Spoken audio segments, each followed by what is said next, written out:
Hi everyone. सो अपना binomial theorem चल रहा है और ये पार्ट 3 होने वाला है। ठीक है, चलो फिर क्लास शुरू करते हैं आज का। तो देखो आज हम लोग क्या पढ़ने वाला है, find the term independent of x. ये एक तुमको एक्सप्रेशन दिया हुआ है। अब होगा क्या कि ये जो एक्सप्रेशन है ना, इसमें टोटल टर्म कितना बनेगा, क्योंकि यहाँ पे n तो 9 है, तो 9 प्लस 1 टोटल 10 टर्म बनेगा। अब उस 10 टर्म में से अब मान लो 10 टर्म यहाँ पे हमने निकाल दिया, उसमें से कोई एक टर्म होगा ना जिसमें x नाम का चीज नहीं होगा। समझ रहे हैं? जैसे कि यहाँ पे मान लो 3x मिल गया हमको, यहाँ पे हमको 50x मिल गया हमको, लेकिन ऐसा एक नंबर है, ऐसा एक टर्म है जिसमें x नहीं है। ठीक है, उसी को हमको निकालना है। अब कुछ भी हो सकता है, ठीक है, ये 15 भी हो सकता है, -15 भी हो सकता है, कुछ भी हो सकता है। वो हमको निकाल के बताना है कि कौन सा टर्म है, ठीक है, और क्या नंबर है, वो निकाल के बताना है। समझ में आगे क्या करना है? चलो ठीक है। अब जब तुमको पता ही नहीं है कि वो कौन सा टर्म है, तो तुम क्या करेगा, तुम लेट लेना पड़ेगा तुमको। तो तुम लेट ले लिया, let T R plus one is the term independent of x. ठीक है, अब टर्म का फॉर्मूला लगा दो, तुमको तो मालूम ही है टर्म का formula, N C R A का पावर एन माइनस आर और बी का पावर आर। कर दिया। चलो ये एक बार तुम बैठा लिया, उसके बाद समझ जाओ कि क्या करना है। इसके बाद x वाला चीज को एक तरफ करना है और नंबर वाले चीज को एक तरफ करना है। तो ये एन सी आर को यहाँ रहने दो, यहाँ पे देखो 2x है, 2x का पावर n माइनस आर, तो 2 को अलग करो और x को अलग करो। कर दिया, 2 को अलग और x को अलग। यहाँ पे भी देखो, यहाँ पे भी x भी है और नंबर भी है, तो तुमको दोनों को अलग करना पड़ेगा। तो पहले हम लोग -1/3 r को अलग कर दिया और यहाँ पे 1/x और 2r को अलग कर दिया। ठीक है, अब देखो यहाँ पे माइनस था ना, तो ये दोनों को इंटू करने से तो माइनस ही हो जाएगा, इसलिए जो नंबर है उसको माइनस दे दो। दे दिया, चलो ठीक है। अब तुम एक काम करो, यहाँ पे आ जाओ, ये तो सब सेम ही है। इस x को एक तरफ लेके आ गया हम लोग, ये रहा x और ये रहा x। अच्छा एक बात यहाँ पे समझ जाओ, ये जो होता है -10, x का पावर -1/10, तो इसको हम लोग क्या ले सकते हैं, 1/x का पावर 10। तो अगर तुमको ये माइनस हटाना है ना, तो ये रेसिप्रोकल हो जाएगा, ऊपर में 1 आ जाएगा। जैसे कि मान लो हम दे दिया यहाँ पे 2 का पावर -2, तो यहाँ पे क्या हो जाएगा, 1/2 का पावर 2, 5 माइनस का पावर 3, तो ये कैसे हो जाएगा, 1/5 का पावर 3। ठीक, ये समझ में आ गया बात, कि अगर माइनस में है तो उसको माइनस हटाना है तो 1/ वो करना पड़ेगा। ठीक है, रेसिप्रोकल में हो जाएगा। चलो ठीक है, तो ये सेम चीज यहाँ पे तुमको दिख रहा होगा, ये देखो 1 कहाँ गया, ये 1 हट गया। अच्छा उसके बाद अगर मान लो हमको ये चीज दिया हुआ है, तो हम ये चीज में भी जा सकते हैं ना, हमको ये दिया है तो हम इस चीज में भी जा सकते हैं। तो ये सेम चीज हम यहाँ अप्लाई किया है। देखो ये 1/x का पावर 2r था ना, तो अगर ये 1 को तुम हटाएगा तो क्या हो जाएगा, -2r। चलो ठीक है, नेक्स्ट नेक्स्ट आ जाओ, ये सब कुछ सेम है, ये सब कुछ सेम है। यहाँ पे देखो ये x था और ये भी x है, दोनों क्या है, सेम है। तो होता क्या है कि अगर नीचे का नंबर सेम है ना, तो पावर प्लस हो जाता है। तो ये रहा x और इसका जो पावर है वो प्लस हो गया। तो हम लोग यहाँ पे क्या लिखेगा, x is equal to 9 minus R plus -2r, ये लिखेगा। तो अगर इसको हम ब्रैकेट के खोले तो ये -2r हो जाएगा। तो ये देखो यहाँ पे हमको मिल गया। इसके बाद x का पावर 9 माइनस 3r भी तुम लिख सकता है, तो ये रहा, ये भी हो गया। ठीक है, यहाँ तक समझ में आ गया, कोई दिक्कत नहीं होना चाहिए यहाँ तक। ठीक है, थोड़ा सा एक बार खुद से करके आओ, तुमको ज्यादा समझ में आएगा। एक बार देखो मत, पूरा एक बार इसको सॉल्व करो खुद से कॉपी में। यहाँ तक आ जाओ तुम, तो तुम लोग यहाँ तक खत्म कर दिया ना। चलो ठीक है, अब क्या करना है। अब जैसे कि तुमको मालूम है कि ये जो हम लोग टर्म तो लेट करके चला था, और इस टर्म में x तो है ही नहीं। पहले बोला था कि ये जो टर्म है इसमें x नाम का चीज है ही नहीं, और यहाँ पे देखो x का पावर कितना दिख रहा है, ये दिख रहा है, लेकिन x तो है ही नहीं। x है ही नहीं मतलब क्या है, x का पावर 0 होना पड़ेगा यहाँ पे, समझ रहे, x का पावर 0 होना पड़ेगा यहाँ पे। इसका मतलब ये जो चीज है ना, ये 9 - 3r ये इक्वल टू 0 होगा, तभी जाके x का पावर 0 होगा, ठीक, तभी यहाँ पे 0 खत्म होगा। क्योंकि जब इस टर्म में x है ही नहीं तो ये क्या चीज है, ये 9 - 3r, तो इसको क्या होना पड़ेगा, इसको इज इक्वल टू 0 होना पड़ेगा, तभी यहाँ से x खत्म होगा। तो चलो ठीक है फिर। तो जब क्वेश्चन बोल रहा है कि इसमें x है ही नहीं, तो यहाँ पे ये x का पावर 9 - 3r जो दिख रहा है ये तो 0 होना पड़ेगा। तो हम लोग इसको ले लिया 0, 9 - 3r इक्वल टू 0 ले लिया। तो यहाँ से हम लोग इस -3 को इधर लेके गया तो r का वैल्यू हमको मिला, तो तुमको r का वैल्यू मिल चुका है 3।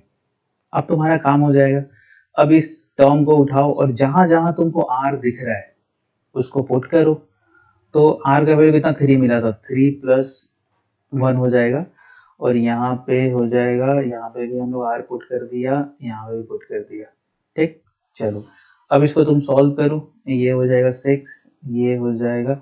अब यहाँ पे क्योंकि ये ऑड नंबर है तो माइनस रह जाएगा, तो माइनस को आगे ले आओ, इसको सॉल्व करो बढ़िया से, और देखो तुम्हारा काम एक बार फिर से थोड़ा सा समझ जाओ। देखो यहाँ पे समझने वाला बात ये है कि हमको बोल रहा है कि इस टर्म में कोई एक टर्म है जिसमें x नहीं है, उस टर्म को निकाल के बताओ।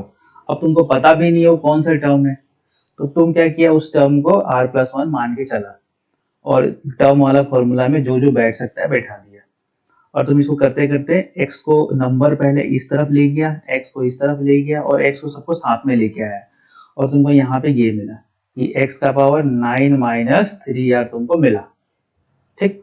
अब जब क्वेश्चन बोल रहा है कि ये जो x है ये तो 0 है, ये तो है ही नहीं x, इसका मतलब क्या है कि x का पावर 0 होना पड़ेगा, यानी ये जो ठीक है 9 - 3r इज इक्वल टू 0 होना पड़ेगा। समझ रहे हैं, ये जो चीज है यहाँ पे 0 होना पड़ेगा, तभी x खत्म होगा। x का पावर 0 होने से क्या होता है, 1 होता है, मतलब यहाँ पे x खत्म हो जाएगा। चलो ठीक है, तो हम लोग क्या किया, इसको मान के चला कि ये इज इक्वल टू 0 है, यहाँ से हमको r का वैल्यू मिल गया 3। अब जहां जहां r है इस वाले टर्म में वहां पुट कर दो, r पुट कर दिया हम लोग, और इसको धीरे धीरे सॉल्व किया और हम लोगों को आंसर मिल गया, ठीक। देखो -179 डिवाइड बाई 9, तो ये वो टर्म है जिसमें x नहीं है। आया समझ में, बढ़िया।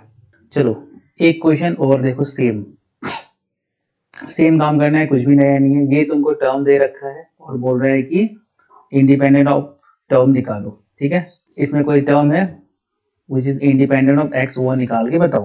तो सेम काम करना है, हम लोग लेट ले लिया कि r+1 ऐसा कोई टर्म है जिसमें x नहीं है, इंडिपेंडेंट ऑफ x है, तो पुट कर दो टर्म वाला फॉर्मूला। टर्म का फॉर्मूला तुमको फिर से मालूम है, हम बता देते हैं, NCr a का power n - r into b का पावर r, ठीक।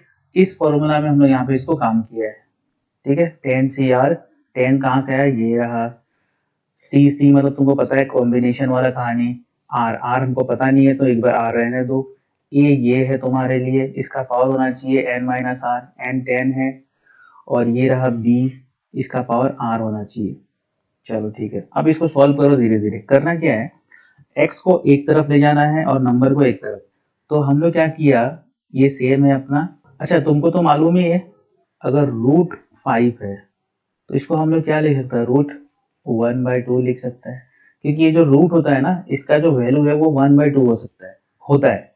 तो ये x है, √x, तो √x को क्या लिख सकते हैं तुम, 1/2, ठीक। इस बात को याद रखना। चलो तो हम लोग यहाँ पे देखो रूट हटा दिया तो ये 1/2 हो गया, और ये तो पहले से है यहाँ, तो इसको तुम क्या कर सकते हैं, ये हो जाएगा 10r/2, ठीक। इसको तुम ये कर सकते हैं।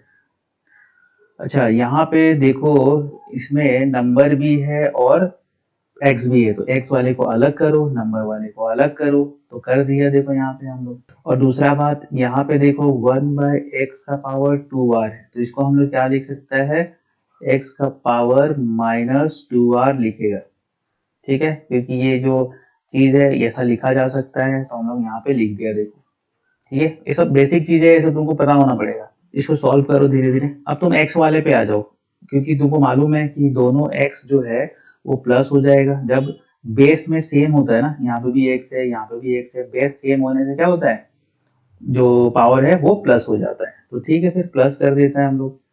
तो ये रहा, और यहाँ पे है -2r। इसको क्या करेगा तुम, इसको एलसीएम लेगा, ये हो जाएगा 10 - r और ये हो जाएगा 4r। ठीक, तो यहाँ पे क्या हो जाएगा, यहाँ पे हो जाएगा 10 - 5r डिवाइड बाय 2, इतना मिला। अब जब तुमको मालूम है कि x तो है ही नहीं इसमें, जब x है ही नहीं तो ये पावर में क्या दिख रहा है, फिर ये तो जीरो होना चाहिए इसका पावर, तो जीरो हम लोग ले लिए यहाँ पे। इसको सॉल्व किया, ये 10 इसमें 2 इसमें जाके इंटू हो गया तो जीरो हो गया, तो यहाँ से तुमको r का पावर, r का वैल्यू 2 मिला। अब जहां जहां यहाँ पे r दिख रहा है वहां पे सॉल्व कर दो। ये x गया, x का तो वैल्यू जीरो है ना, ये तो है ही नहीं, तो इसको क्या लेना है, इसको छोड़ो, तुम सिर्फ इस पे आ जाओ, जहां जहां r है वहां पुट कर दो, और देखो तुमको 5 मिल गया आंसर, खत्म। यही काम करना है, समझ में आया ना, इजी है, ज्यादा दिक्कत वाला बात नहीं है। तुमको थोड़ा सा खुद से बनाना पड़ेगा एक बार, तब जाके तुम कर पाएगा खुद से। एक क्वेश्चन और देखो, सेम कहानी है, वही काम करना है। इंडिपेंडेंट ऑफ एक्स निकालना है, तो हम लोग लेट ले लिया, ठीक है, इस फॉर्मूला में बैठा दिया। इसके बाद में हम लोग इंटू कर दिया, यहाँ पे इस -1 को अलग कर दिया, और ये 1/x 2r को अलग कर दिया। इसके बाद में तुम इसको अलग करो दोनों को, ठीक है, ये साथ में लेके आ गया तुम, और ये रहा, तुमको मालूम है इसका वैल्यू 0 होना चाहिए, तो 0 बैठा दिया। यहाँ पे x का वैल्यू कितना मिला, r का वैल्यू 12। अब जब 12 मिल ही चुका है तो इसको सॉल्व करो बढ़िया से और आंसर निकालो। अच्छा, इस वीडियो में हम लोग इतना ही रखते हैं, ठीक है, आगे हम लोग नेक्स्ट वीडियो में बाकी जो क्वेश्चन वगैरह वो सब कंप्लीट करेगा, ठीक है।